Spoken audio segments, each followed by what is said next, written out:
பேசவே ஆரம்பிக்கல. மானிய கோரிக்கை உள்ளே நான் போல இன்னும் இல்ல. மாண்புமிகு பேரவைத் தலைவர்களே, ஆதாரம் கேட்கிறாங்க. இது எல்லோருக்கும் தெரிஞ்சதுதான்.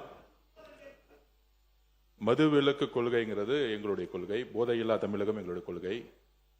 ஆட்சிக்கு வந்த பின்போ ஆட்சிக்கு வருவதற்கு முன்போ இங்க இருக்கக்கூடிய சட்டமன்ற உறுப்பினர்களும் சரி, இங்க இருக்கக்கூடிய அமைச்சர்களும் சரி, எந்த தொழில்களிலும் நாங்கள் ஈடுபட்டது கிடையாது. முக்கியமாக மதுவில். ஆட்சிக்கு வந்த பிறகு திமுகவுடைய ட்ரெஷரர் சாராய ஆலையை நடத்துகிறாரா இல்லையா? ஒரு கேள்வி. திமுகவுடைய பாராளுமன்ற உறுப்பினர் ஜெகத் ரட்சகன் சாராய ஆலையை நடத்துகிறாரா இல்லையா? அப்ப சாராய ஆலையை நடத்தி கொண்டு டாஸ்மாக் நிறுவனம் மூலம் ஆர்டர் வந்து யார் வாங்கினது? அப்ப இது பேர் தான் கான்ஃபிளிக்ட் ஆஃப் இன்ட்ரெஸ்ட். அரசே, திமுகவே அரசு, திமுக இருக்கக்கூடிய பாராளுமன்ற உறுப்பினர்கள் சாராய ஃபேக்டரி நடத்துறாங்க, திமுகவுடைய பொருளாளர் சாராய ஃபேக்டரி நடத்துறாங்க, திமுகவுடைய ஐடி மினிஸ்டர் இருக்கிறவர் சாராய மினிஸ்டர் நடத்துறாங்க.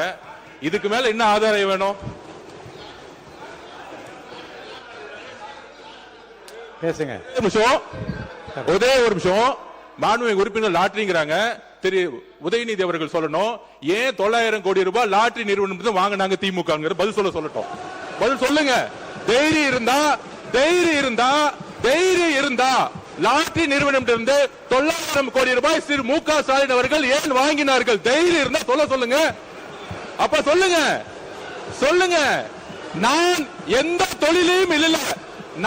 தொழிலையும் இல்ல, எந்த நிறுவனம் நடத்தல. தைரியம் இருந்தா ஏன் நடத்துறாங்கன்னு சொல்லுங்க. அதுக்கப்புறம் பதில் சொல்லலாம். மாண்புமிகு எதிர்க்கட்சி தலைவர்.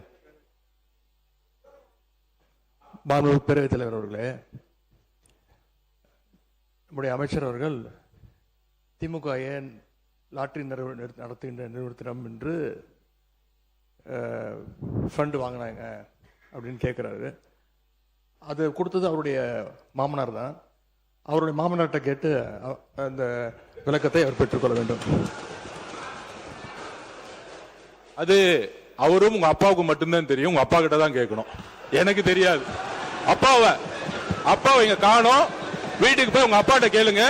உங்க அப்பா கரெக்டா சொல்லுவாரு. ஏன் வாங்கினாரு உங்க அப்பா சொல்லுவாரு.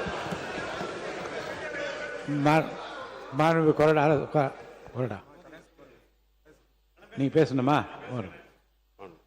மாண்புமிகு பேரவைத் தலைவர்களே, நம்முடைய மக்கள் நல்வாழ்வுத்துறை அமைச்சர் அவர்கள் ஒரு கருத்தை சொன்னார்கள். அவர் துறையில் மிக சிறப்பாக பணியாற்றியவர். என்போர்ஸ்மெண்ட்டில் அது எந்த செய்திகள் கிடைச்சாலும் அது ஒன்றும் பெரிய 100% உண்மை அல்ல. என்போர்ஸ்மெண்ட் ஒரு வகையான போலீஸ் தான். ஒரு வழக்குகள் ஒரு துறை சார்பாக வழக்கு